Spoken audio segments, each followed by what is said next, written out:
Praise the Lord. Isang magandang gabi po sa atin lahat, mga minamahal mga kapatid sa JCLG, Jesus Christ the Living God, World Outreach Ministries, at sa lahat po ng mga kapatid natin sa iba't ibang mga churches.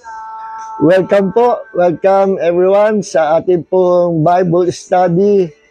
Ito po ang ating JCLG Friday Online Bible Study at ito po ang inyong likod, si Pastor June Cortez from San Pablo City, Laguna. So, kamusta na po tayong lahat at salamat po sa mga kasama nating regular dito sa ating pong Bible study at sa mga bago rin na wina-welcome po natin. Ano po? So, praise the Lord at magsisimula na po tayo. Salamat sa ating pong team song kay Pastor Luis Boy Baldomaro. Kasama natin ang Diyos at saka yung Ikaw ang Aking Buhay. Ano? Kanya po yan. Siya ang nag-compose niyan. Anointed writer, composer, anointed songs. Praise God. At lagyan natin conclusion. Ito ating pag-aaral, part 4. No? Meron tayong part 1, Know Your Enemies. No? Part 2, tinalakay natin yung number 1, yung interview and know the root cause of the patient or the victim ng demon possession. Ito pong Bible study at convert natin itong ating monitor sa Bible. Okay. Basahin po natin ang salita ng Panginoon sa Mark chapter 16. After the resurrection of Jesus, bago siya umakyat sa langit, binilinan niya ang kanyang mga alagad na go into all the world. Sabi rin sa Matthew chapter 28. No? Go into all the world and preach the gospel to all nations, baptizing them in the name of the Father, of the Son, and of the Holy Spirit. And those who will believe, baptize them. Those who will not believe will be condemned. Those who will believe will be saved. And eto na yan, sa Mark 16. The one who has believed and has been baptized will be saved, but the one who has not believed will be condemned. Verse 17, these signs will accompany those who have believed. In my name, they will cast out demons. They will speak with new tongues. They will pick up serpents, and if they drink any deadly poison, it will not harm them. They will lay hands on the sick, and they will be healed, or they will recover. Ang kukunin po natin dito, yung sinabing in my name, they will cast out demons. Ano po? So, yun yung pinag-aaral natin. Doon tayo umiikot sa sinabi ng Panginoong Hesus na in my name, you will cast out demons. Okay. Alam nyo, there is power in the name of the Lord Jesus Christ. No? May kapangyarihan ang pangalan ni Jesus. At ito, basahin natin sa Philippians chapter 2, verse 8 hanggang 10. And being found, patungkol po kay Jesus ito, and being found in the appearance as a man, he humbled himself by becoming obedient to the point of death on the cross. For this reason, also God highly exalted him and bestowed on him the name which is above every name, so that at the name of Jesus every knee will bow, of those who are in heaven and on earth and under the earth, and that every tongue will confess that Jesus Christ is Lord, to the glory of God the Father. Sabi po dito sa verse 10, no? Ito po yung nangyari after na si Jesus ay magtagumpay sa kanyang misyon nung siya ay namatay sa krus. Alam niyo po ba na tuwan-tuwa si Satanas at ang kanyang kingdom, at ang kanyang hukbo, tuwan-tuwa nung napapako si Jesus sa cross. Akala niya tapos na wala na yung tatalo sa kanya. No? Kasi alam nyo, sa Genesis chapter 3, nung ang ating unang magulang na si Adam and Eve bumagsak sa kasalanan, immediately ang ating Panginoon ay nagbigay ng prophetic words sa gitna ng Garden of Eden, no, na kanyang sinabi na darating ang panahon na mangyayari ito, na darating yung seed of the woman, ano, merong lalaki, tao na darating galing sa babae, the seed of the woman kung tawagin, na itong taong ito ang dudurog sa ulo ng ahas, meaning ito yung tatalo sa kanya. No? Pinarapisay ng Panginoon yung mga nangyayaring future na meron tagapagligtas na darating, meron tatalo kay Satanas, no? Merong magliligtas sa tao. No? Doon pala sa Garden of Eden ay binigyan na ng solusyon ng Diyos yung pagbagsak ng tao sa kasalanan na buong henerasyon ay nadamay. Ano? Pati tayo nadamay. Okay, huwag natin pag-usapan yan. Punta na tayo dito sa paksa natin. Kaya dumating na nga yung tagapagligtas at naipapako ni Satanas sa krus. Ginamit niya ang mga tao, ang mga Jews. And Jesus was crucified and died on the cross. Tuwan-tuwa Satanas. Pero hindi niya alam na yung cross ni Jesus, na kinamatay ni Jesus ay patibong. Alam niyo yung pagka mangingisda kayo, merong bingwit, ano, yung kalawit, ano, na nilalagyan mo ng tuhog na kapirasong karne o isda o bulate, no? Tapos yung papain mo sa isda, no? Nako, at kakagatin nyo, kakainin ng isda, sabay tuhog yung lalamunan niya. Ganun po ang nangyari kay Satanas sa cross. Akala niya ang cross ng Panginoong Hesus ay cross of defeat. Hindi niya alam ang cross ni Jesus ay cross of victory. Ano?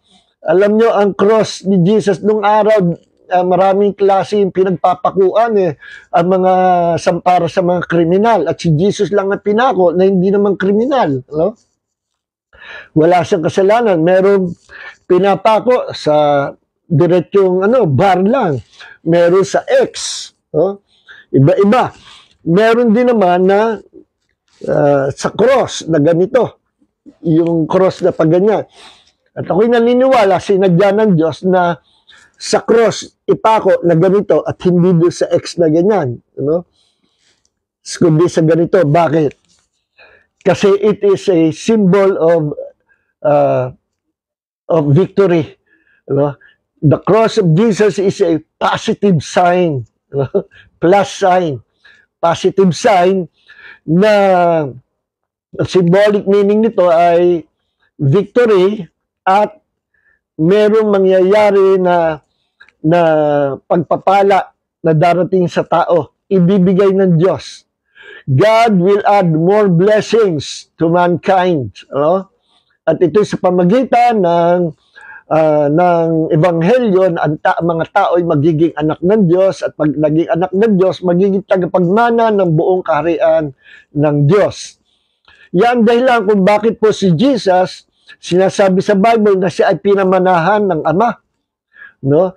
In fact, pinamana sa kanya ang buong kingdom of God. Everything in the kingdom of God ay ibinigay, pinamana kay Jesus. Even all the creations of God ay pinamanage, ibinigay kay Jesus ang authority. He is the ruler and the origin of all creation, si Jesus. Kaya yung iba, yung mga kulto, sabi na, okay tayo, mas mataas ang Ama, at kasi si Jesus binigyan lang, pinamanahan lang. Of course, sa position, sa office, ay mas mataas talaga ang Ama kaysa kay Jesus ay kaysa sa Holy Spirit. Pero sa pagiging Diyos, they are all equal. The Father, Jesus, and the Holy Spirit are all equal in their divinity, in their deity, in their essence. Sa pagiging Diyos, equal.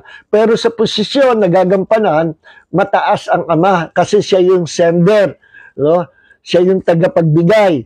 Si Jesus, siya yung nagsasubmit sa Ama, sa ang Holy Spirit, siya rin yung nagsasubmit sa Ama. No? So, both Jesus and the Holy Spirit came from the Father. For we have only one God, no? And God our Father. And in God our Father, there is the Lord Jesus Christ and the Holy Spirit. Merong three divine persons na kumikilos in one Godhead, the Father, Jesus, and the Holy Spirit. Okay? And the three are equal. No?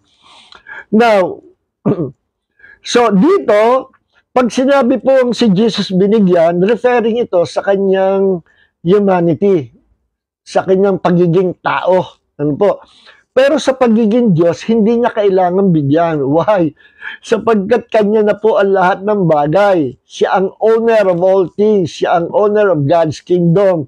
No? Siya ang creator of God's kingdom kasama ng Ama, ng Holy Spirit sa pag-create sa lahat ng bagay. At lahat ng creation ay ipinamana ng Ama sa Panginoong Jesus. Siya ang author, ruler, origin, creator, leader of God's creation. Sinabi po yan sa Revelation chapter 3 verse 14. Okay. Siya ang firstborn of all creation. Ang ibig sabihin po firstborn of all creation, di ibig sabihin siya yung kauna-unahang nilikha. No, mali po yun. Ang ibig sabihin, yan ang sinasabi ng Jehovah's Witnesses taka ng mga ng INC. Mali po yun. Ibig sabihin ng firstborn, terminology po yan, at alam niyo ng mga Jews, na pag tinawag ka firstborn, ikaw ang tagapagmana ng lahat ng bagay. At sabi sa Bible, ang panganay ay magmamana ng double portion of his father's wealth. Okay? So, ibig sabihin ng firstborn ay tagapagmana na all creations ay ipinamana sa kanya ng Ama. In fact, sa Colossians 1:16, sinabi na si Jesus sa pamagitan ni Jesus, everything was created. All things in heaven, all things on earth, everything was created by Jesus. Siya po ang creator. Sa pagiging Diyos, okay? Sa pagiging man, siya yung sumasalo ng mana. Bakit kailangan siya ay sumalo ng mana? Ba't kailangan pamanahan siya ng Ama? Isa lang ang dahilan. Para yung mana na yon ma-impart ni Jesus sa lahat ng followers niya na magiging bahagi ng kanyang katawan. At tayo po yun, we are called the body of Christ, the church. And we also inherit what Jesus inherited from the Father. Kung ano minana ni Jesus, yun din po minana sa atin. Kung nagmana siya ng 100% of God's kingdom and God, everything sa God's kingdom, 100% din po sa atin. Ano? Co-equal tayong Panginoon. Meron bang talata? Meron, Romans 8:17. As children of God, we became joint heir together with Christ. No? So, yan ang purpose. Bakit Jesus became a man? Para number one, itong purpose why Jesus became a man. Ulitin ko, lagi ko binabanggit ito. To defeat the devil. No? To defeat the devil. Number two, to pay the price of our sins. Number three, para tayo ay maging tagapagmana ng kasama ni Kristo. Okay. Now, maging sa kapangyarihan, sa anointing, alam nyo yung anointing natin, yung power natin as Christians, as children of God, ay galing sa Panginoong Jesus. In part, ipinamana sa atin ng Panginoon,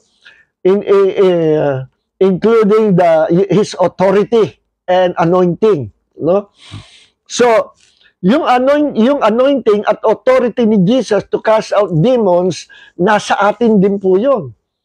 At sinabi ni Jesus sa John chapter 14 verse 12, na sino man sumampalataya sa akin, gagawin din naman niya ang mga gawang aking ginawa, at higit pa sa aking ginawa ang kanyang gagawin sapagkat ako'y paroroon sa Ama.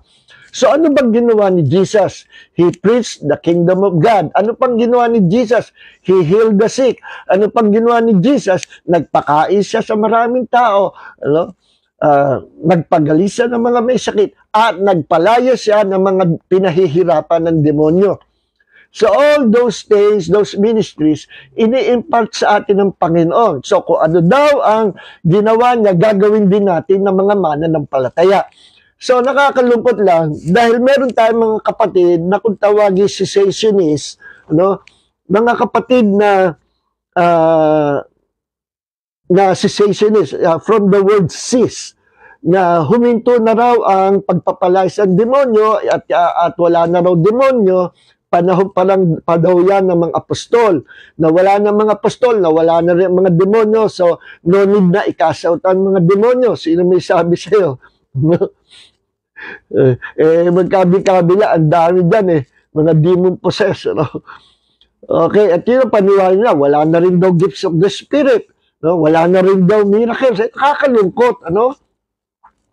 Sapagkat hindi po yan, wala niya sa Bible. Never na makakakita kayo ng talata sa Biblia, kahit isang talata na nagsasabing mawawala na ang mga pagpapalayas ng mga demonyo at mawawala na ang mga himala, mawawala na ang kapangyarihan ng Diyos sa mga alagad, mawawala na ang gifts of the Spirit. Hindi po totoo yan.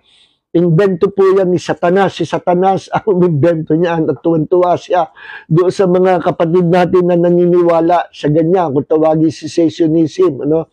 Tayo po kung tawagin continuationist, from the word continue. Nagpapatuloy lahat ng makikita natin sa Panginoong Hesus at makikita natin na kilos ng mga alagad at mga apostol sa Book of Acts, mga himala, pangalan sa salita ng Diyos, mga pagpapalaya sa mga demonyo, lahat ng yan ay hanggang ngayon ay nararanasan po namin yan. Ano?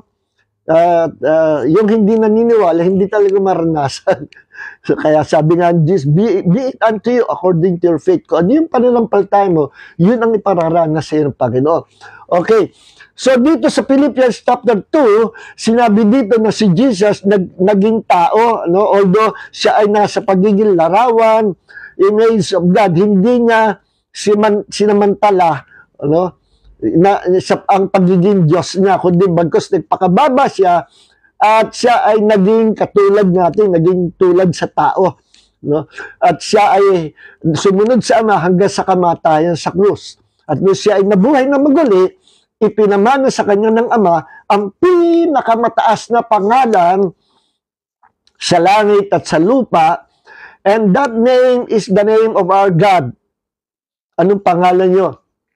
Jesus. Sa Tagalog, Jesus. Sa Aramaic at sa Hebrew, Yeshua. Okay? Yun po ang pangalan na ipinamana sa atin ng Diyos, na pangalan ng ating Savior, pangalan ng ating Lord God, Creator, Savior, Jesus Christ. Ano? Alam nyo, yung pangalan ni Jesus, nung panahon ni Jesus, ordinary name po yan. No? Kumbaga ang tawag sa akin dito sa Pablo June, ano? Pastor June. Ako, napakaraming June dito sa Pablo. Yung panahon ni Jesus, ang dami pong kahawig na pangalan ni Jesus. In fact, pangalan Joshua, yun din Jesus din yan Ano? Ang Joshua, Yeshua, Jesus, yan po, iisa yan. Pero, after Jesus died on the cross and resurrected from the dead, no, hindi na dapat gamitin para sa tao ang pangalan Yeshua o Jesus. Why? Because that name is a sacred name na ang pwede lang magdala niyan ay mismo ang ating Panginoon Diyos na tagapagligtas na si Jesucristo. Okay? So, sa iba-ibang bansa, sa iba-ibang lugar, may kanya-kanyang katawagan at pronunciation sa pangalan ng Panginoon. Sa Pilipinas, Jesus. No? Sa Greek ay Jesus. Jesus. Sa Latin ay Jesus. No? Sa English ay Jesus. Sa Aramaic ay Yeshua. Sa Hebrew ay Yeshua. No? So, kahit anong pronunciation at spelling, payag ang Diyos. Ang mahalaga daw, sa magdadala ng pangalan at gagamit ng pangalan niya, yung may relasyon sa Panginoon, connected with God. Alam niyo sa Book of Acts, merong dalawang magkaibigan nakakita sila ng demon possessed. Mga membro po ito ng Uzigang. Anong Uzigang? Usisero. Nakakita sila ng demon possessed. Pre, gayahin natin yung ginawa ni Pablo. Nagpalay sa demon. Paano ba nagpalay? So, ginamit yung pangalang Jesus. Sige, gamitin natin. So, Nilapitan nila yung demon possessed at kinausap. Sa pangalan ni Jesus na pinangangaral ni Pablo, lumayas ka. Demonyo. Tumingin sa kanila yung demonyo. Si Jesus, kilala namin. Si Pablo, kilala namin. Pero kayo, sino kayo? Ano ba kayo? Ninaliit ng demonyo. At biglang lumundag sa kalang demonyo. At biglang pinagpunit-punit ang kalang mga damit at tumakbo sila na punit-punit, hubot-hubad na damit dahil sila ay sinaktan ng demonyo no pinagpunit-punit yung kanilang damit. Kasi nagpalaya sila demonyo, wala naman silang relasyon sa Panginoong Hesus. Kaya, be sure, pag nagpapalayas ka demonyo, may relasyon ka sa Panginoon. Hindi pwedeng gaya-gaya, baka lundagan ka pa ng demonyo. No. So, praise God. So, ngayon, dito sabi sa verse 9, for this reason also, God highly exalted him and bestowed on him the name which is above every name, so that in the name of Jesus, every knee will bow. No? Pinamana kay Jesus, pinakamarilag, pinakamataas sa pangalan, no, ng Diyos, na sa pangalan ni Jesus, lahat ng tuhod ay luluhod. Yung mga nilalang sa langit, mga nilalang sa ibabaw ng mundo, at yung mga nilalang sa ilalim ng mundo. Yung mga nasa underworld, yung mga demon spirits, yung mga tormented souls doon sa hell. Kasi ang hell po, nasa underworld. No? Ito po ang kabilugan ng mundo, nasa pinaka-very center of the earth, ang hell. Yes, for your info po. No? Nasa pinakagitna ng mundo natin ang impyerno. At sa Judgment Day, lahat ng mga patay na nasa impyerno, kasali na si Satanas at ang mga fallen angels and his demons, ay haharap sa Diyos sa Great White Throne Judgment, no? At pagkatapos itatapon sa dagat-dagatang apoy si Satanas, ang mga fallen angels, ang mga demons, ang mga tropa niya, at lahat ng mga kaluluwa, mga espiritu, mga taong namatay na walang tagapagligtas, mga tao na mga namatay na mga backsliders, dating Kristiyano, mga tao na namatay na kanilang nireject si Jesus to become their Lord God and Savior, wala silang future kundi ang lake of fire, and they will be tormented day and night forever and ever and ever and ever and ever sa buong eternity, not for 100 years, not for 1,000,000 years, not for a billion years, kundi forever sa buong eternity. At kalilimutan sila ng Diyos forever. Yun po ang destiny ng mga taong walang tagapagligtas. Kaya mga kapatid, mga Kristiyano, huwag kayong magbabackslide. No? You might lose your salvation. Hindi po totoo yung once saved, always saved. Pasensya na mga kapatid na Baptist, ano po. Pero nakuha niya yan kay John Calvin doon sa Perseverance of the Saint, one point ng Calvinism. Hindi po tayo naniniwala dyan. Kasi maraming talata sa Bible nagbibigay ng warning. Kung once saved, always saved, kailangan pa ba ang warning? Ano? Doon na lang sa Galatians chapter 5, nag-warning na si Paul. No? So, mga kapatid, ingat tayo. We are saved right now, pero pangalagaan natin ang ating sarili at ang ating pananampalataya. Mabuhay tayo na may malulusog na at malalakas na pananampalataya, and let's serve God faithfully. Mabuhay tayo, lumakad sa holiness of God and in His righteousness para nanatili tayong nasa piling, nasa presence ng Diyos hanggang sa tayo kunin na ng Panginoon. Okay? Now, so, merong authority and power ang pangalan ni Jesus against the devil and against all demon spirits. No? May authority ang pangalan ni Jesus. We can cast out demons. Even Satan, we can cast him out. Yes. Ngayon may pakikita ko sa inyo. Sa Jude chapter 1, saan ba yun? Ito, verse 9. Verse 9. But Michael the archangel, when he disputed with the devil and argued about the body of Moses, did not dare pronounce against him an abusive judgment, but said, "The Lord rebuke you." No? Okay. Sabi dito, at si Michael, alam nyo, sa Bible, merong tatlong pinakamataas na pinakita sa Bible, tatlong pinakamataas na anghel, ano? Hindi natin alam kung merong iba pang mataas na anghel, ano? Pero tatlo lang yung pinapakita ng mga major character ng mga anghel. Si Archangel Michael, siya ang chief head ng mga warring angels, no? Mga angelic na warriors, no? Pangalawa si Archangel Gabriel, na siya ang chief angel ng mga messenger angels. Okay? At ang pangatlo, dating archangel ng Panginoon, hindi lang archangel, siya ay cherub. Kaya dalawang posisyon na, archangel na cherub pa. Ang mga cherub nasa tabi ng trono ng Ama. No?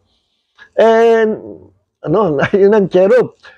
Cherub na siya, tapos head pa o chief ng mga angels, at siya in charge sa worship and music ministry sa heaven. Sino yun? Si Lucifer, dating archangel, dating cherub ng Panginoon. Okay? Ang cherub ay nasa lagi tagabantay ng trono ng Ama. No wonder kung bakit, no, sabi sa Bible ay nagkaroon ng pride at selfish ambition si Lucifer na maging kagaya ng Diyos. No? At sinabi niya sa Isaiah 14 verse 12 pababa, no, na ang sabi doon, sabi ni Lucifer, "I will ascend to heaven." No? Aakit ako sa langit. No? Magpapakataas ako at ako'y magiging katulad ng Diyos at sasambahin ako ng mga anghel ng Panginoon. Naku. Siya po ang unang siya yung author ng kudeta sa langit. At yung mga nasasakupan niya ng mga worshiping angels na under his supervision, 1/3 yun, isinama niya. No, na bola niya. Na isama niya. At yun ang kasama niya na magtayo ng sarili niyang kingdom of darkness. Ambisyon niya yon, magkaroon sariling kingdom and to become like God. Pero ang kahantungan niya sa ending, ayon sa Book of Revelation, he will be thrown together with his angels and demons. They will all be thrown into the lake of fire sa ending, sa katapus-tapusan ng istorya ng lahi ng tao at ng mundo. Okay? So, alam ni Satanas, may nilang panahon niya. So, tayo po, meron tayong karapatang gumamit sa pangalan ni Jesus. Sinabi yan ng Panginoon sa Mark chapter 16 na, "In my name you will cast out demons." Pag sinabi ng Panginoon na in my name, sa pangalan ko, magpapayas kayo mga demonyo, bahala na siya doon. No? At kargado ng power ang pangalan ni Jesus. Listen, alam niyo yung pangalan Jesus sa Greek at sa Aramaic, o sa Hebrew at sa Aramaic, Yeshua. From two Hebrew words na Yahweh plus Joshua. Ang Yahweh means Lord, ang Joshua means salvation or Savior. At pinagsama, Yahweh Joshua, Yeshua. Oh? Sa English, Jesus. Sa Tagalog, Jesus. Sa English, Jesus. Sa Greek ay Jesus. Sa Latin ay Jesus. Okay? Ano man dyan, basta ginamit nyo, aalis ang demonyo. Nasubukan po namin yan. At kahit ikaw, baby Christian, kahit din ikaw, literal na bata, kahit ikaw 7 years old, no? You can cast out demons. No? Napanood ko yung isang ministry, no, sa YouTube na yung man of God, meron siyang ministry of deliverance, ay nagpapalay sa demonyo at nag-manifest yung isang demonyo doon sa isang tao. At sabi, lalabanan kita, I will kill you. Sabi nung man of God ako, lalabanan mo? Hey, little boy, tinawag yung maliit na bata, come here, come over here.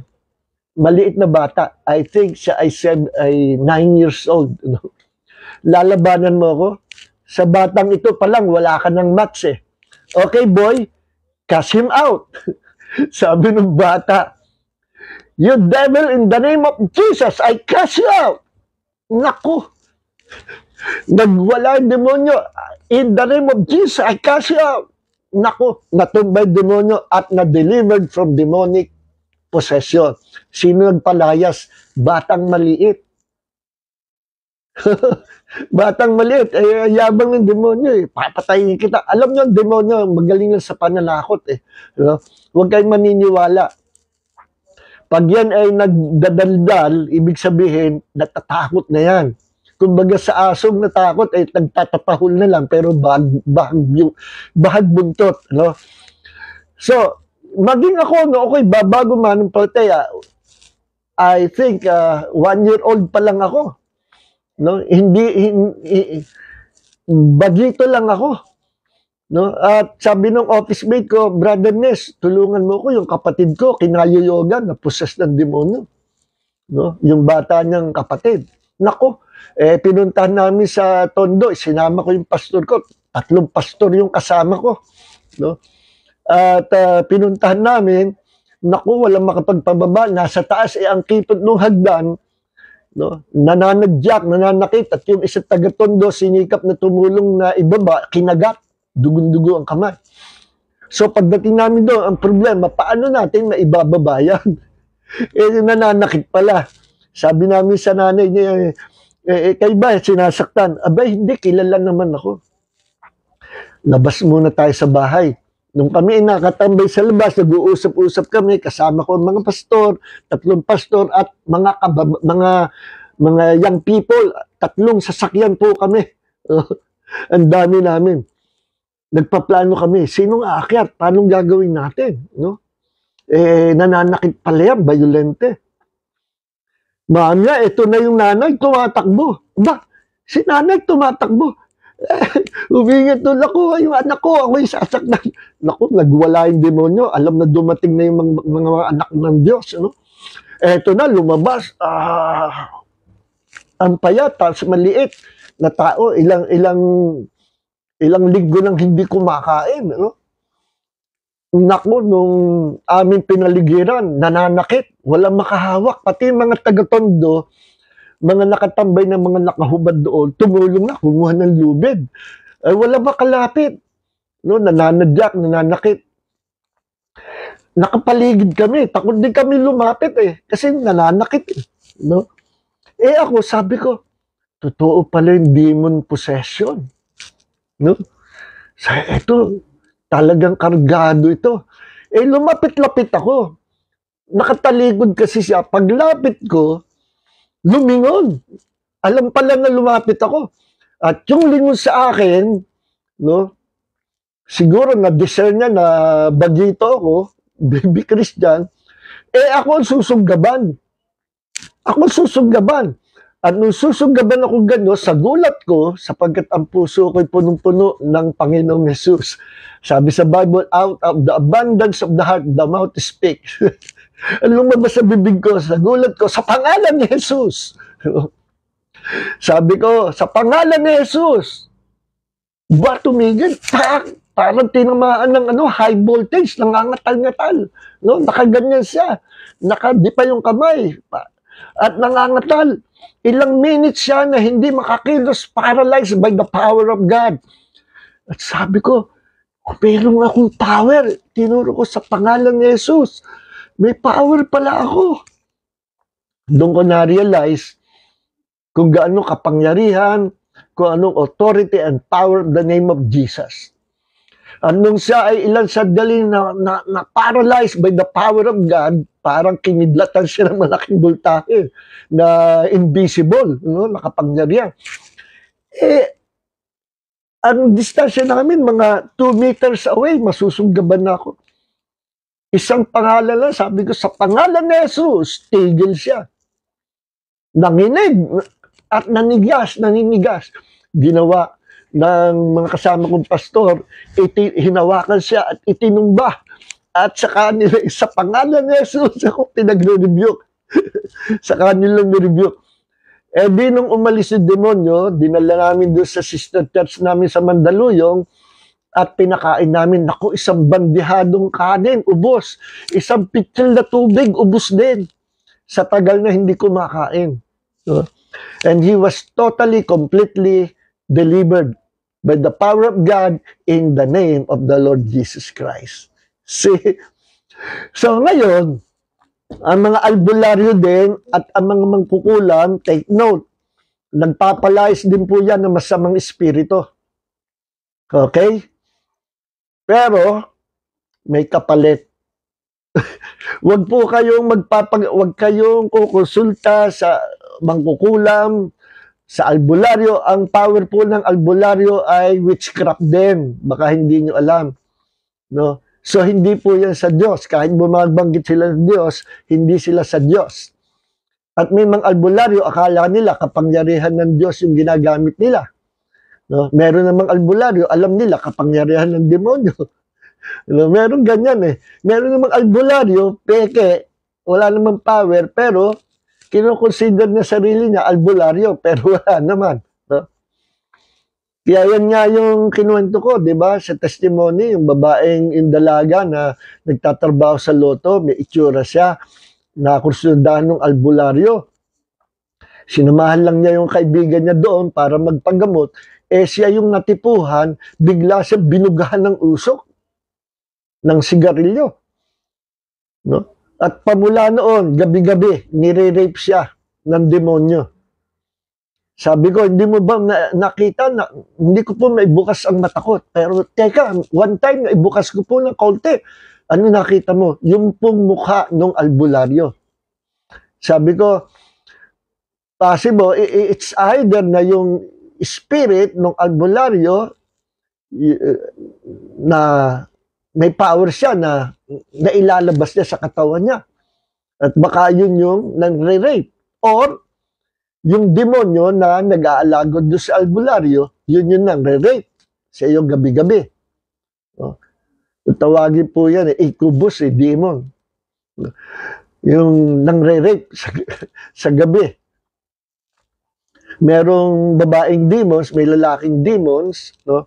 Yung babaeng demons nang-rape ng mga lalaki, yung babaeng demons nang-rape ng mga yung babae na demons nang rape ng mga lalaki, yung mga lalaking demons nang rape ng mga babae.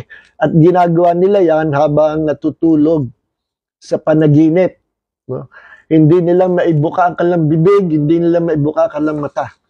Kaya sabi ko nga, pag nanaginip kayo nang nakakatakot, no, hindi nyo maibuka ang bibig nyo, babanggitin nyo ang pangalan ni Jesus. Eh, ang problem, hindi nyo maibuka ang bibig. So, ganito ang technique yan. I-spell nyo yung pangalan ni Jesus, J-E, kahit bulong lang, o sa isip lang, J-E-S-U-S. Pag na-spell nyo, isigaw nyo, Jesus, magigising kayo. Aprobado po yan, 100%. No? I-spell nyo, pag nakumpleto yung spelling, isigaw nyo, Jesus, magigising kayo. Talsik yung demonyo. Okay. So, yun ang Panginoon. So, ngayon, yung kaya yung pangalan ni Jesus, pangalan ng Panginoong tagapagligtas. Okay? Lahat ng authority and power of God's kingdom, inilagay ng Ama sa pangalan ni Jesus. Tandaan po niya yan. All authority and all power of God's kingdom, inilagay ng Diyos, ng Ama, sa pangalan ni Jesus. All inheritance, all the riches and wealth of God's kingdom, ibinigay sa pangalan ni Jesus.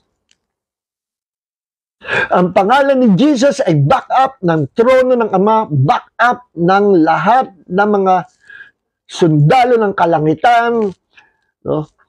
Ang pangalan ni Jesus, back up ng mga angelic warriors ng ating Diyos. Anytime, anywhere, any place once you use and declare by faith the name of Jesus, something good, something great is going to happen. Miracles, deliverance, healing. The Lord will set you free. Okay? Kung paano si Jesus, sabi sa Acts chapter 10, verse 38, Jesus was anointed by God, doing good, healing all those who are oppressed of the devil, for God was with him. No? Kung ano yung kapangyarihan na kumilos at nabasa natin sa Bible, the power of God, no? Yung kapangyarihan Jesus, same power na ibinibigay sa atin ng mga anak ng Diyos. No? Kaya nga nung siya inabuhay ng maguli, doon na ipinasa yung kanyang power and anointing and authority. Kaya sabi niya, in my name, you will cast out demons. In my name, you will lay hands on the sick and they will be healed. No? Use the name of Jesus. Pero ang makakagamit lang sa pangalan ni Jesus ay yung connected kay Jesus. Okay? Connected sa Kanya. Meaning, the person who can use the name of Jesus is the person na naka-experience na ng born-again experience. Naging anak na ng Diyos. Yung sa Book of Acts, yung dalawang tumakbo na hubot-hubad, na pinagpupunit ng demonyo, hindi nila mapalayas ng demonyo, sila ang pinalayas. Hindi sila connected. Hindi nila Panginoon si Jesus. See? Tayo lang makakagamit niya. At ang difference, sabi ko kanina, ang mga albularyo, ang mga mangkukulam, nagpapalayas din niya mas sa mga espiritu, kunwari. Then later on, mas marami pang mga demonyo, mas sa mga espiritu, ang isasama pabalik. At yung tao na kunyari pinagaling, after ilang years, ay babalikin at sisingilin ni Satanas. Tutubuan ng maraming sakit at karamdaman na hindi gumagaling. Ano? Alam nyo, yan si Satanas, nagbibigay, pero babawiin at hihingan ka pa ng interest. No? Ganyan yan. Salbahe talaga yan. Masamang kaaway yan. Kabaligtaran niya ng Diyos. God is a good God. And the devil is a bad devil. Okay. Now, eto, isa-isahin na natin. Ano? So, we know the power of the name of Jesus. No? Number one, you must interview or the victim. No? I-interview nyo. Know the root cause. Kung bakit siya nagkakaganon. Kung hindi po ma-interview yung pasyente o yung victim, yung kanyang mga mahal sa buhay, yung mga kaibigan na witnesses doon sa kanyang ginagawa, sila interviewin nyo. Ang itinatanong dyan, bago yung nagkaganya, ano ba yung ginawa niya? Tanongin nyo, nagbasa ba yan ng occult book? No? Nanood ba yan ng malaswa? No? Isa pa rin yung open door yan. No? Sa other time, pag-aralan natin yung open doors ng mga demonyo. No? Yan ba ay meron sa bahay ng mga symbol ng occultism, mga posters, or mga books ng occult? No? Yung isang sikat na restaurant dito sa amin, hindi ko nababagin ang pangalan, malaki restaurant, very famous. Nung bagong tayo pa lang, nako, di naghanap sila mga empleyado, pati sa church namin, tiyatanong sino mga Kristiyano, no, gusto mga Kristiyano rin na ma-recruit na magtrabaho doon. Nako may naposes ng demonyo, meron kaming church member, nagtrabaho rin doon, may naposes ng demonyo, nawala sa sarili, tapos merong white lady, merong umiiyak sa comfort room, kaya mga crew na babae, pag jingle, sama-sama, holding hands, takot na takot sa comfort dahil bakit? Kada may jingle doon, merong humahagulgul na babae, may umiiyak, ano? Sabi naman laki sa stock room, may sumisitsip. May sumusitsip na babae. Sabi ko, Brad, paano mo nalaman babae? Pag sumitsit, hindi mo malaman kung lalaki o babae. Feeling ko babae. Ano? Nako. Nagpunta kami, ako at yung mga kaibigan ko, pastor, nahumingan tulong, yung may-ari no, yung kaibigan namin, pastor, siguro mga 7-5 kami. Naku, nagsimula kami alas 10 ng gabi, natapos kami alas 5. At nagkanda kami ng house or building deliverance. Buong building, no? Kinash out namin mga demonyo. At yun pala, sa likod ng building na yon ay merong napakalaki na inscription or sign, symbol, nakadrawing na symbol ng Satanism. Mukhang i-dedicate yung place kay Satanas. Mukhang sa likod nagkaroon ng ritual. Kaya kinash out namin, dinelivered namin yung lupa at yung building. At pamula noon, nawala na ang mga demonyo. So yan sa asawa ko. So yung bahay na maganda, pinamana sa kanya ng tiyahin ng asawa niya. Pati yung kasama yung books na yon na pinamana sa asawa niya noong tiyahin na balikbayan na namatay sa cancer. No? So nangyari sa kanya pinamana, alam niyo, pati cancer na ipamana. Ayaw sunugin. Tahimik yung babae. Hindi na ako nagpumilit. At ginawa ko, pinanik ko na lang sa taas at in-evangelize ko, nako, nakakumot, ang taba ng tiyan. At ang maganda doon, tumanggap sa Panginoon bago siya namatay. After a week, namatay din po. So, yun, nakakalungkot. Ngayon, so, bawal yung mga occultismo. Alisin po yan, no? So, pag in-interview nyo, ano ba meron bang anting-anting niya? Ano yung titingnan nyo? Yung mga bracelet o yung kwintas, baka may symbol ng occult. Kagaya ng isang biktima na kinash out ko yung demonyo ay balik na balik. Sabi ng Holy Spirit, itaas mo yung buhok niya kasi bao yung buhok eh. Nung tinataas ko, may nakadikit na para sa lompas. Papel na mayroong Latin na prayer ng albularyo. Eh di pinatanggal ko. Umalis yung demonyo. Mamaya, bumalik na naman. Kinash out ko ulit. Sabi ko, Brad, ano ba? Meron ka bang ano?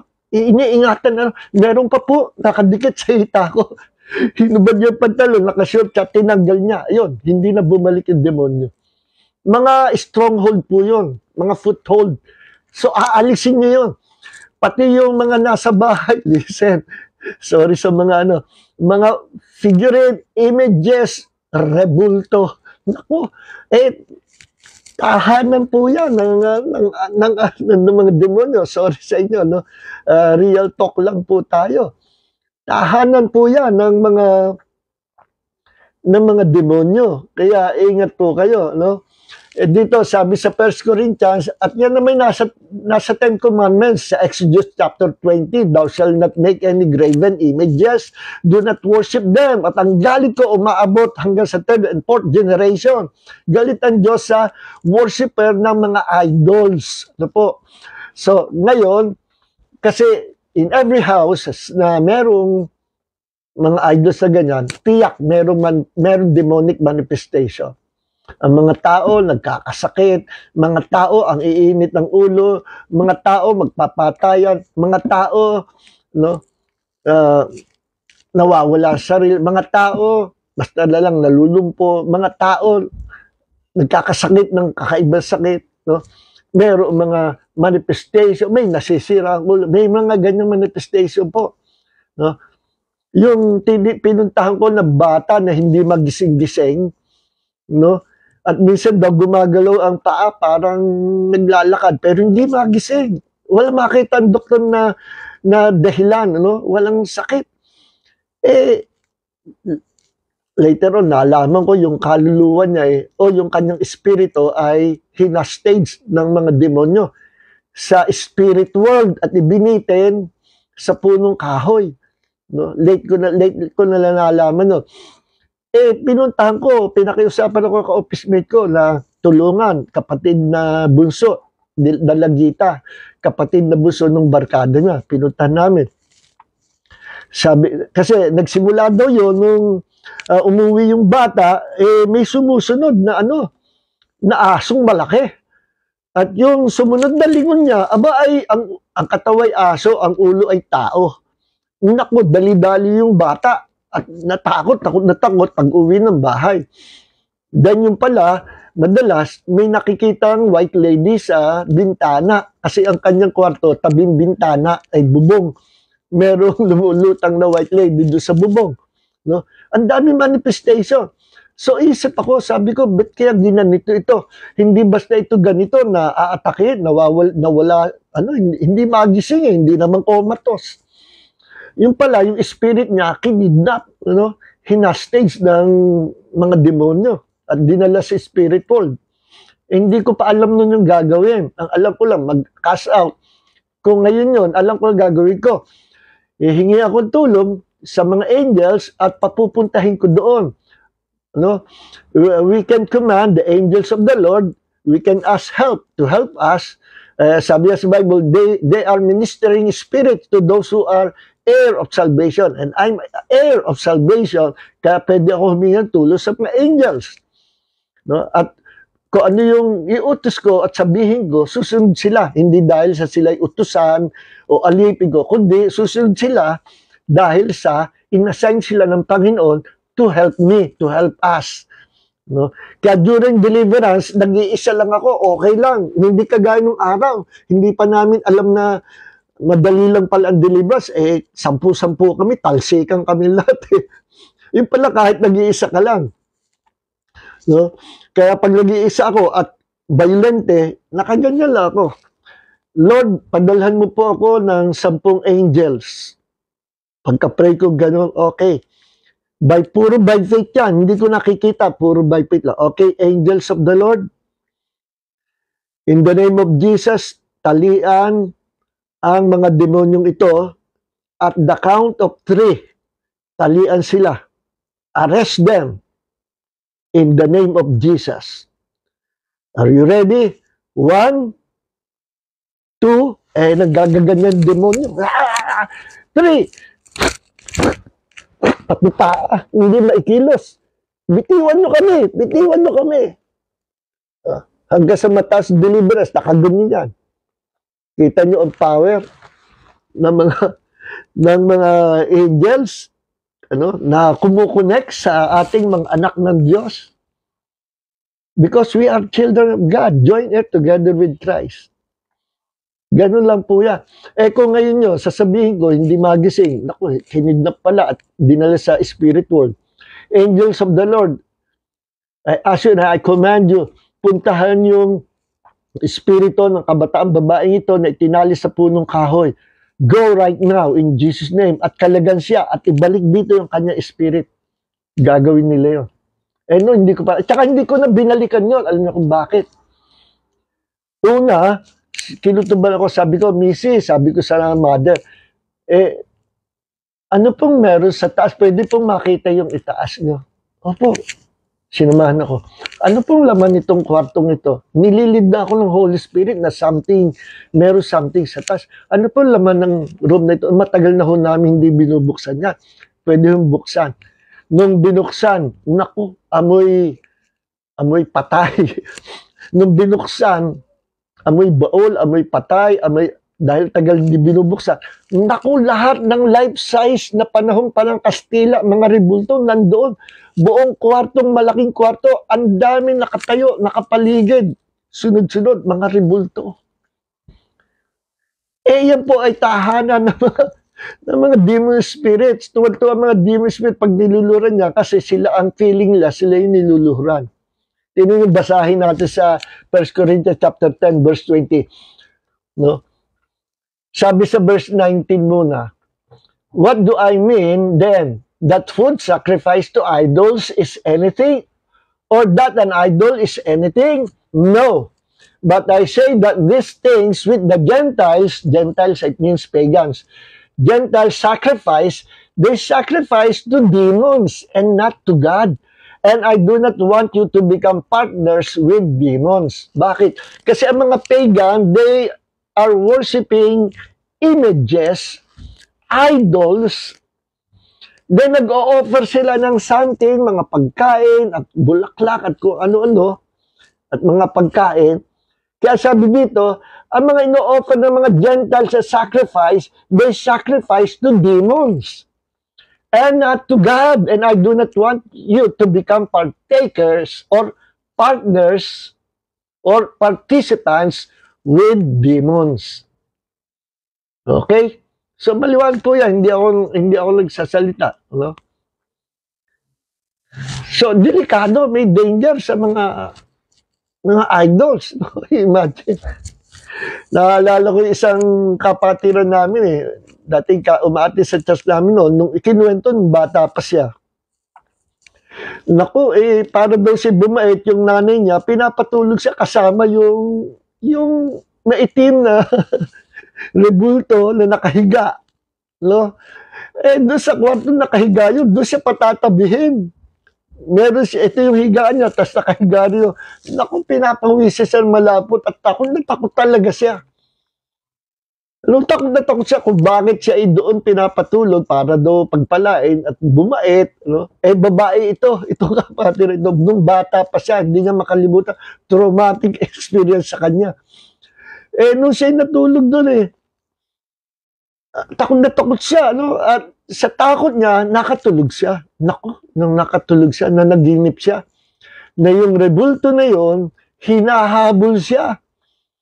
At doon sa isang lugar na maputik, nagtatakbo siya, hinabol din siya noong rebulto. No? And then siya ay nagising. Naku, ito ay nakakagulat, maniwala. No? Nung siya magising, agad tinignan niya yung rebulto. Nandoon pa rin. Nung tinignan niya yung paa, may putik. Sa panaginip, hinabol siya, dumaan sila doon sa may putik. Pagtingin na, sa paa may putik. Minsan, ang mga demonyo pumapasok sa panaginip. Kaya pwede rin ipalayasin natin sila sa panaginip. Just declare the name of Jesus. Pag hindi nyo may buka bibig nyo, spell nyo ang Jesus. J-E-S-U-S. Then pronounce it. No? Declare it, Jesus. At magigising ka. Okay. So, interview, alamin nyo yung root cause, tanggalin yung mga burloli, kung ano-ano mga galing sa demonyo. Kasi yan, babalik ang mga demonyo. No? Basta nandoon yan. Doon sila magtatago. Number 2, so yung number 1, interview the patient or the victim. Know the root cause. Number 2, evangelize them. Share the word of God. Kailangan taniman kagad sila ng salita ng Diyos. Para ang demonyo, hirap makabalik. No?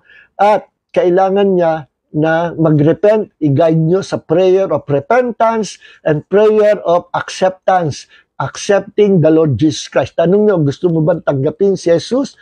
Huwag sa pilitan. Gusto mo ba tanggapin si Jesus to be your Lord, God and Savior? Pag sinabi, opo, palalayain ka ng Panginoon, sumabay ka sa akin. Okay? So, pasabayin. At kapag demon possession, last time, sabi ko sa inyo, may difference yung mental problem at saka yung demon possession. Mukhang magkahawig, ano? Ang difference, pagka mental problem, no? May problema lang o ano lang siya,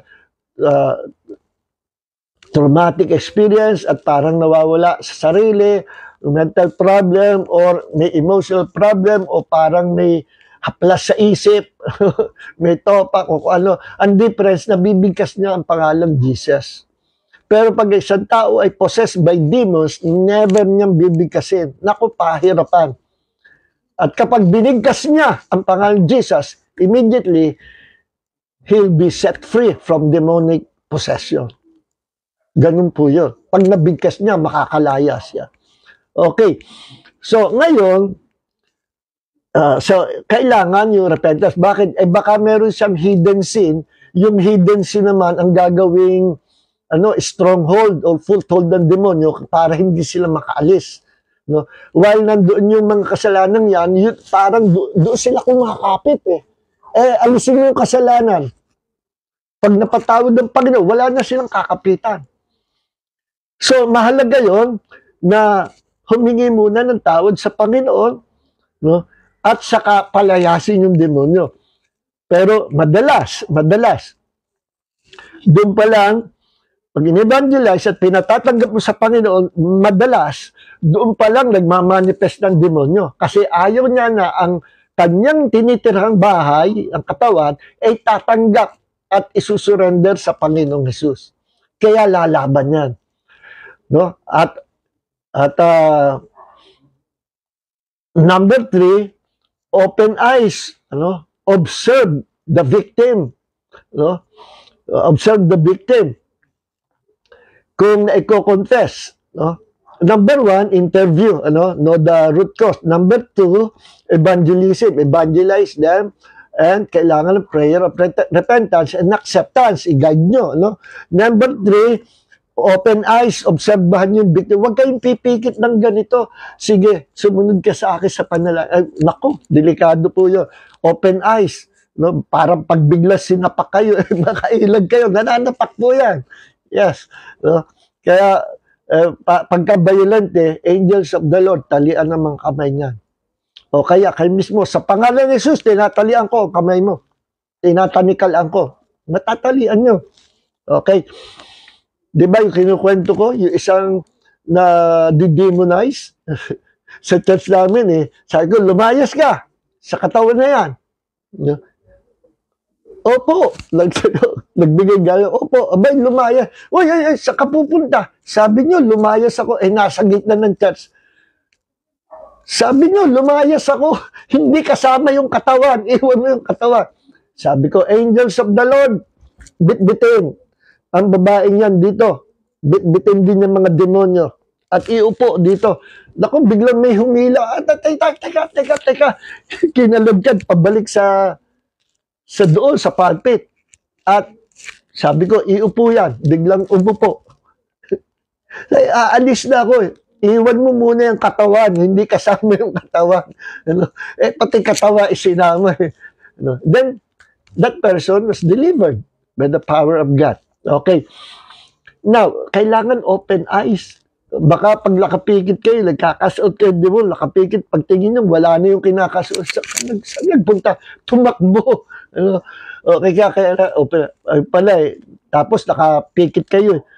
Mami, nakakuha na pala ng kung anong-ano, hahabalusin kayo.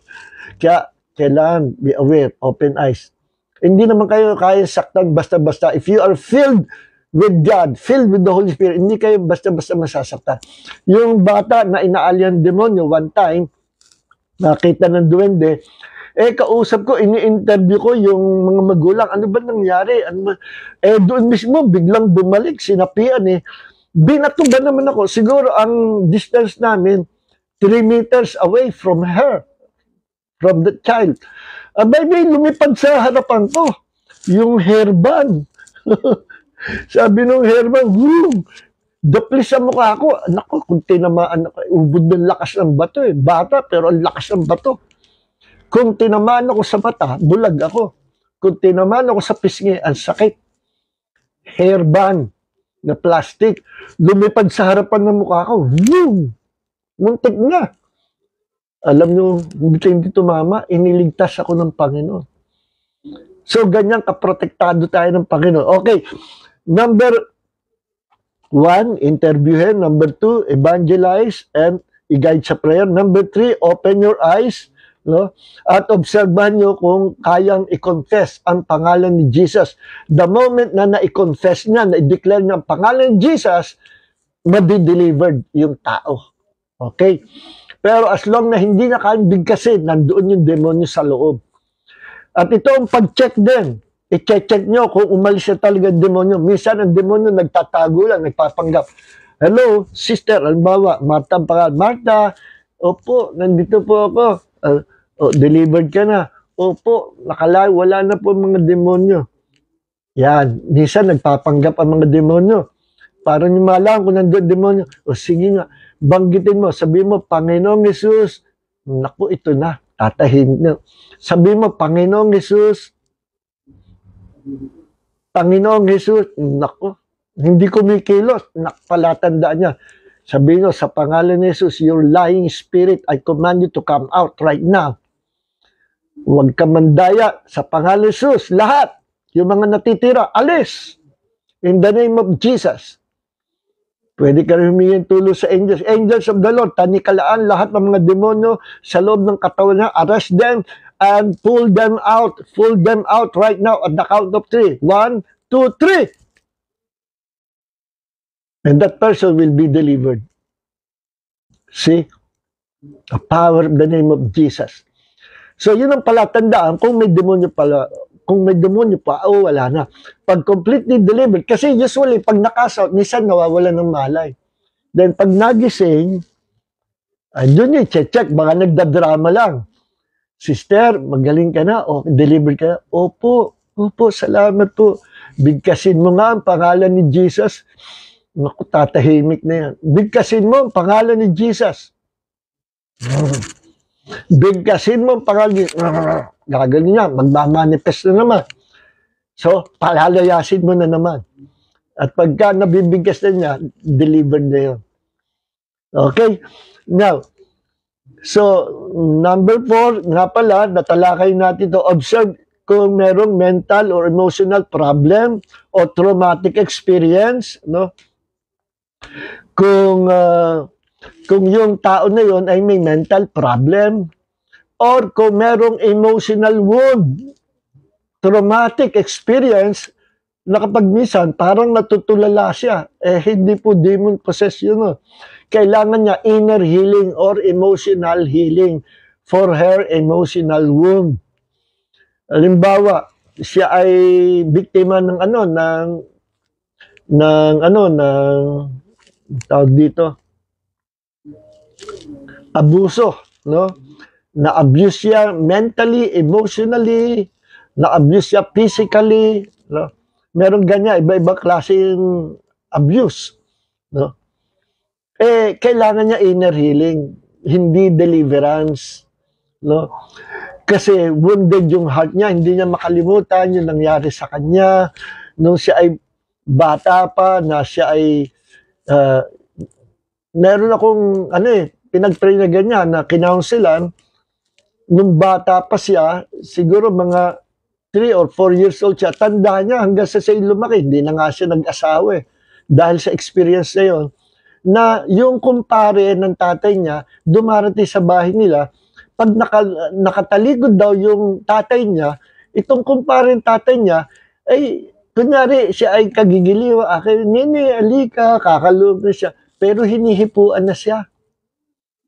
Yes, hinihipuan siya. At yun, bata pa siya, hanggang sa lumaki, hindi na maalis sa isip na, trauma sa kanya. No? At hindi na siya nag-asawa. Yun ang problem doon. So, kailangan niya inner healing. No? Minsan, merong ganyan sobrang pagka-trauma, parang nawawala sa sarili. Hindi po demon possession. Kagaya nung tinasipay ko last time, yung isang pamangkin ng isang kaibigan namin, na tatalo sa bintana, nagwawala, violente. Sabi nung kasama ko, si Pastor Reggie, dalawa kami nagpunta doon. Sa pangalan ni Jesus, lumayas ka, Satanas. Sabi nung kabataan, ikaw ang Satanas, ikaw ang lumayas. Sabi ko, Brad, sandali, mukhang hindi ito demon possessed. Sabi ko, pero lakas at parang demon possessed. Sabi ko, ano ba nangyari? Sabi ko sa nanay niya, Mother, ano ba nangyari sa anak niyo? Kanina, may background ba siya ng kaninang umaga kasi dumating mga classmates niya, naku, yung daddy niya, hiniya siya. Sabi, saka na lang pupunta, ang tamad-tamad mo. Kung maghanap ng trabaho, tapos ang tamad-tamad mo, walang mapala sa'yo. Naku, napahiya sa mga classmates at kaibigan. At nung gabi, yun na, dumating, sinumpong, akala mo demon possessed. Yung pala, puno ng bitterness, anger, hatred sa tatay niya. Kaya sabi ko doon sa ina, Mami, ito lang gawin nyo, akapin nyo. Sabi nyo, anak, ako ang mami mo. Mahal na mahal kita. Sige, baka ako sakta. Hindi kayo sasakta. Inakap na, anak, mahal na mahal ka, ako mami mo. Bigla umakap sa ina, Mami, I hate daddy, I hate him. I hate him. Yun. Hindi demon possessed. See, kita niyo yung difference. So, usually, pagka may mga victim gano'n, counseling, pag nalaman ko, kailangan ito, inner healing. Pag yung inner healing, merong nagpapakita na something is wrong dito sa taong ito. Mukhang merong sapi ito. Yung inner healing, usually, nauuwi sa deliverance. Ganyan po yung ginagawa ko. No? Okay, number 5, remove all the roots and yung mga hiding place ng mga demonyo. Sinabi ko kanina, nabanggit ko na, no? Lahat ng mga connected sa demons, connected kay Satanas, yung mga figurine na may dragon, yung mga poster na satanista, at kung ano-ano, at mga anting-anting, at mga punsoy, ng symbol ng punsoy, bagwa, at kung ano-ano pa, no? Remove it all, no? Remove sa bahay at i-consecrate yung bahay, ipanalangin yung bahay. Ang bahay din nangangailangan din ng deliverance. Palayasin lahat ng masamang espiritu sa bahay, no? After na ma-cast out yung demonyos doon sa tao, yun namang bahay, i-deliverance din. At i-consecrate, i-dedicate sa Diyos yung bahay, langisan, i-anoint, lagyan ng langis, every corner, every places, lagyan ng langis. So, yun po sistema. Para walang hiding place, walang bahay na titirhan, magtataguan ang mga demonyo. Okay? So, number 5. Number 6 ay follow up. No? Sinabi sa Matthew chapter 12, verse 43, wala na po tayong oras, na mga demonyo kapag umalis sa katawan ng tao, ay hirap yan. Ano? Hirap na hirap yan at naghahanap ng malilipatan. Then, pag nakita niya yung taong inalisan niya ay malinis, walis at walang laman, sabi sa Matthew 12:43, sabi ni Jesus, ano ibig sabihin malinis, walis, walang laman? Walang Holy Spirit, walang Word of God, na ikatitibay niya, bakante yung kanyang pagkataong loob. Sisilipin niya ng demonyo kung pwede pa siyang makabalik. At pag pwede pa, magsasama yan ng backup 7 masamang demonyo para may kasama siya, mas malakas ang pwersa niya. At yung taong yun, mas magiging grabe ang lagay kaysa nung una pa. So, ganun gagawin, pag napalabas na yung demonyo, ay taniman kaagad ng salita ng Diyos. Then, sumunod namang araw, madalas hindi po ito isang upuan, ay i-check nyo, no? Bisitahin, no? Then, alagaan, tanungin, ano, kamusta ka na? Then, i-Bible study, taniman ng salita ng Diyos, at ipag-pray, Lord, fill him with your Holy Spirit or fill her with your Holy Spirit. Puspusin mo siya ng banal na Espiritu. They need to be filled with the Holy Spirit para ang Holy Spirit ay maging territory niya ang buong pagkatao, both spirit, soul, and body. At kung magkaganon, hindi na makakabalik ang mga demonyo sa katawan ng biktima. Okay? Kailangan nila ang follow-up. Kailangan ng follow-up. Hindi ko muna palayas muna ngayon, tapos na, kailangan ng follow-up. Maging sa healing, kailangan din ng follow-up. Minsan hindi kaya ng isang upuan lang. Kailangan i-follow up. I-follow up at taniman salita ng Diyos. Sa mga pinagpe-pray ko, sa mga may sakit, sa mga may traumatic experience, sa mga tinutulong for inner healing, at sa mga deliverance na mga pasyente o mga biktima, sabi ko, ganito, umattend ka muna sa church namin at makinig ka ng maraming salita ng Diyos para maraming naitanim sa salita ng Diyos. Dito ka muna, huwag kang aalis. Umattend ka for several times hanggang sa ikay lumago. At kung gusto mo, permanente, dito ka na. Ganun po yan. So, mga kapatid, I hope marami po tayong natutunan. Please share this video and don't forget to like this video. No? So, pagpalain po kayo ng Panginoon. Ngayon, marunong na kayo magpalay sa demonyo. Hanapin nyo na yung mga demon possessed dyan. So, purihin ang Panginoon. So, thank God. You have the power of the Holy Spirit. You have the authority of the name of Jesus. God bless everyone. Heavenly Father, maraming po salamat. Lahat ng umattend sa Bible study ito at yung pa ma-attend, Panginoon, sa recorded live stream na ito, i-bless mo po sila na sila'y matutunan nila ang makipagbaka and how to cast out demons in the name of Jesus. Pagpalain mo po silang lahat, Panginoon. May the grace of Jesus and the love of the Father and the fellowship of the Holy Spirit be with you all in the name of Jesus.